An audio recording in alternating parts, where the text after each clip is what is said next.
చివరికి ధర్మమే గెలుస్తుంది. ఒక యజ్ఞం జరుగుతోంది. యజమానికి యజ్ఞగుండంలో బంగారం ముద్ద దొరికింది. ఆయన ఆశ్చర్యపోయాడు. అప్పుడు భార్య చెప్పింది, నిన్న పొరపాటున యజ్ఞగుండంలో తాంబూలాన్ని ఉమ్మేశాను. అదే ఈరోజు బంగారం ముద్ద అయింది. ఇంటి యజమానిని పరీక్షించేందుకు తాను యజ్ఞగుండంలో తాంబూలాన్ని ఉమ్మేశాడు. మరుసటి రోజు మరో బంగారు ముద్ద దొరికింది. ఈ వార్త ఆ నోట ఈ నోట పాకింది. అంతే, యజ్ఞాలు చేసే బ్రాహ్మణులంతా యజ్ఞగుండలో ఊసేశారు. బంగారు ముద్దలు పొందారు. ఒక అరక సోమయాజి తప్ప. యజ్ఞం పవిత్రమైనది. యజ్ఞగుండం పవిత్రమైనది. యజ్ఞం చేయడం నా ధర్మం, నా కర్తవ్యం.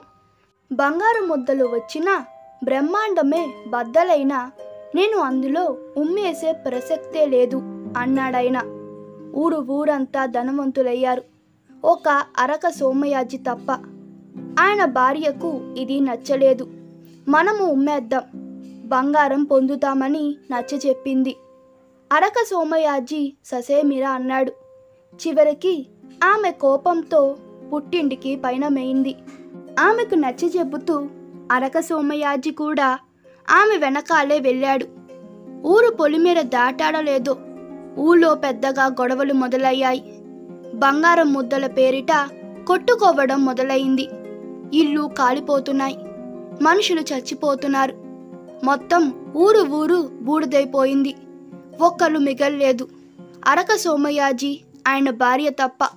అప్పుడే కాళీపురుషుడు వారికి ఎదురు వచ్చాడు.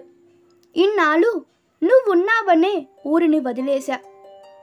ఊరంతా బంగారం ముద్దల కోసం ధర్మం తప్పినా నువ్వు, నీ కుటుంబం ధర్మాన్ని పాటించింది.